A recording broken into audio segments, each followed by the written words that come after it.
বিসমিল্লাহির রহমানির রহিম। রাজস্ব সম্মেলন 2026 উপলক্ষে আয়োজিত এই অনুষ্ঠানের সম্মানিত সভাপতি, সম্মানিত অর্থমন্ত্রী, উপস্থিত মন্ত্রিপরিষদের সদস্যবৃন্দ, উপদেষ্টাবৃন্দ,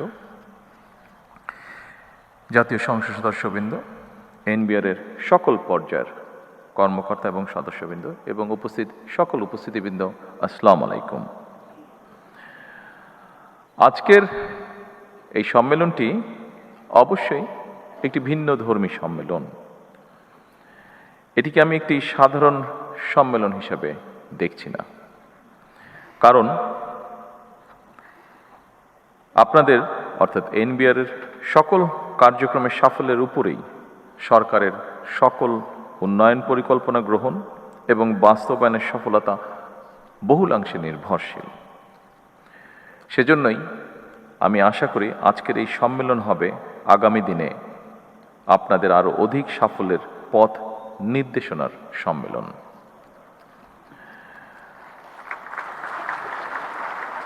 উপস্থিতিবৃন্দ, আমরা কি ধরনের ভঙ্গুর অর্থনীতির মধ্য দিয়ে রাষ্ট্র পরিচালনার দায়িত্ব গ্রহণ করেছি, এটি দেশের যে কোনো শ্রেণী পেশার মানুষের চেয়ে খুব সম্ভবত আপনারা সবচেয়ে বেশি অবগত আছেন।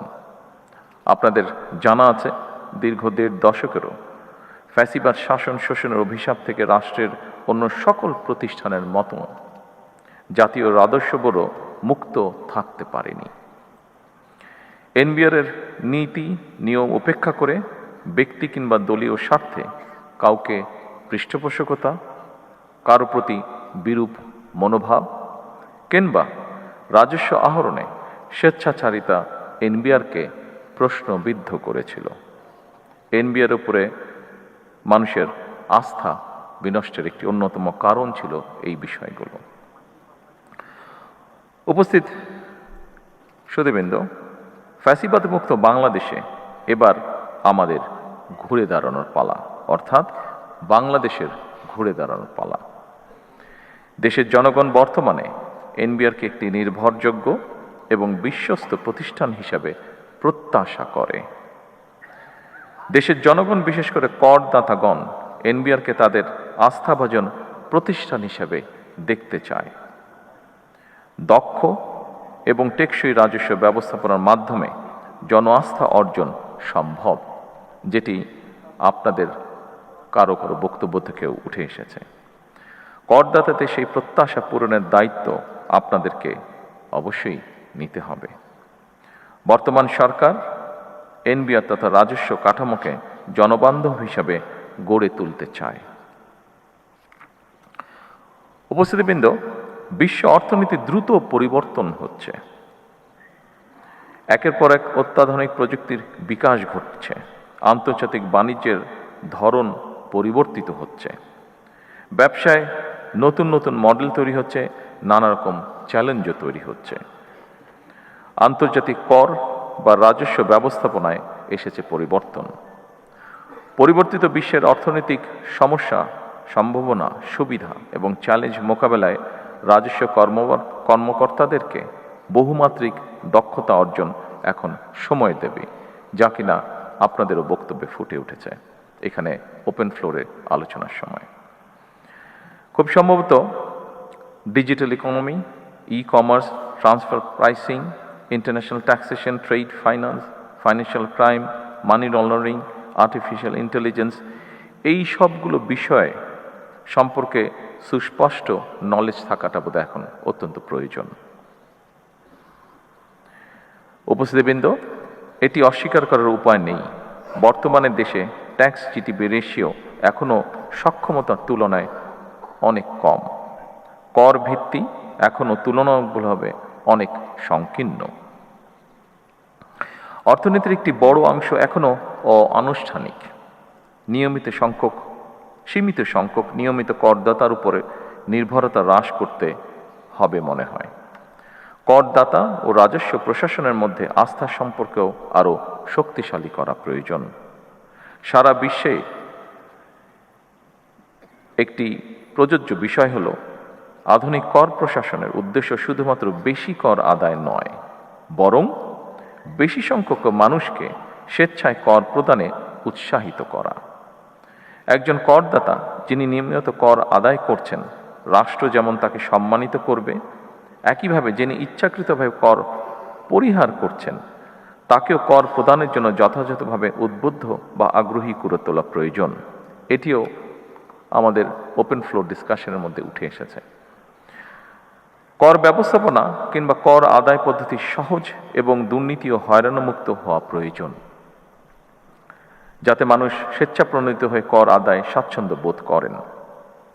আমার কাছে মনে হয় একই করদাতার উপরে বারবার করের বোঝা না বাড়িয়ে রাজস্ব বৃদ্ধির নীতি টেকসই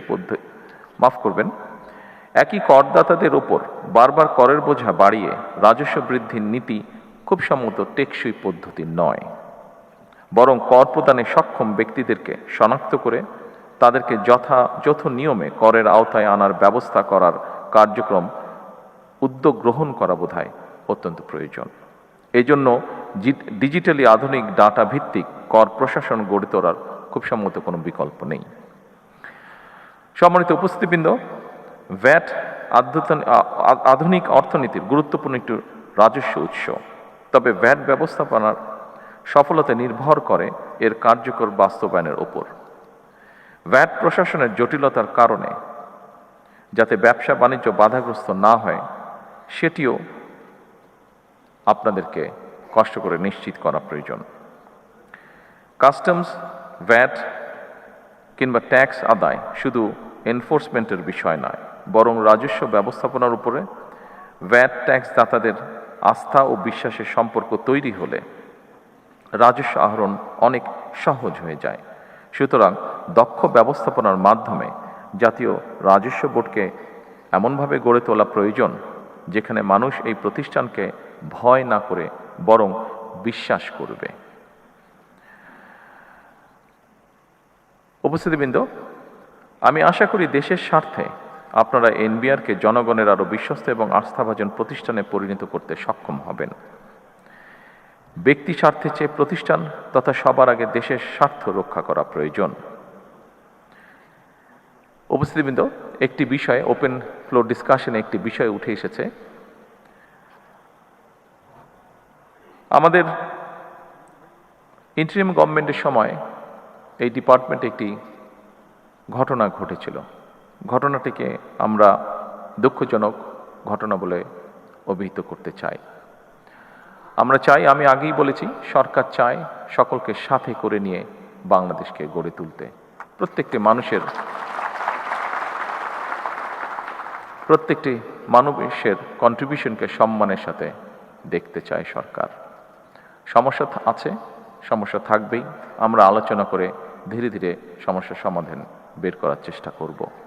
আমি এনবিআরে যেই দুঃখজনক ঘটনাটি ঘটেছিল, যদিও ওপেন ফ্লোর ডিসকাশনে আমি বলেছি, তারপরেও আবারও বিষয়টি আমি উল্লেখ করতে চাই। আমরা চাই সরকারে দায়িত্বে যারা আছেন, সরকারের বিভিন্ন কর্মকর্তাবৃন্দ, আমরা চাই আপনারা নিরাপদে স্বস্তি নিয়ে আপনারা দেশ গঠনে কাজ করুন। সরকারের অবস্থান থেকে আমরা অবশ্যই চেষ্টা করব দেশের স্বার্থে, দেশের প্রয়োজনে যে বিষয়গুলো গুরুত্বপূর্ণ সেগুলিকে প্রায়োরিটাইজ করতে। আসুন আমরা যে কোনো ধরনের বিশৃঙ্খলাকে পরিহার করার চেষ্টা করি এবং সেজন্য যদি সরকার প্রয়োজন মনে করে, অবশ্যই সরকার ভবিষ্যতে যাতে এই ঘটনাকে পরিহার করা যায়, বর্তমানে যাতে সকলকে স্বস্তিতে কাজ করার পরিবেশ করে দেওয়া যায়, তার জন্য প্রয়োজনীয় পদক্ষেপ সরকার গ্রহণ করবে ইনশাআল্লাহ।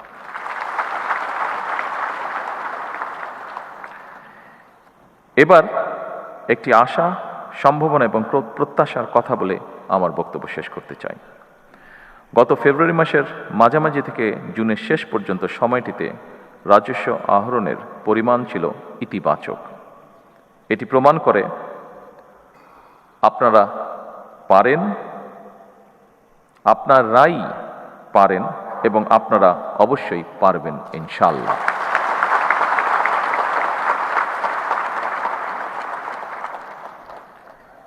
আমাদের সকলের প্রয়োজন দেশপ্রেম এবং আন্তরিকতা। আসুন সমৃদ্ধ বাংলাদেশের স্বার্থে আমরা সবাই মিলে একটি শক্তিশালী রাজস্ব ব্যবস্থা গড়ে তুলি। পরিশেষে আরও সমৃদ্ধ, আরও বিনিয়োগ এবং আরও ব্যবসা বান্ধব একটি রাজস্ব ব্যবস্থাপনার প্রত্যাশায় আমি আজকের এই রাজস্ব সম্মেলনে সফলতা কামনা করে আমার বক্তব্য শেষ করছি। আল্লাহ হাফেজ। বাংলাদেশ জিন্দাবাদ।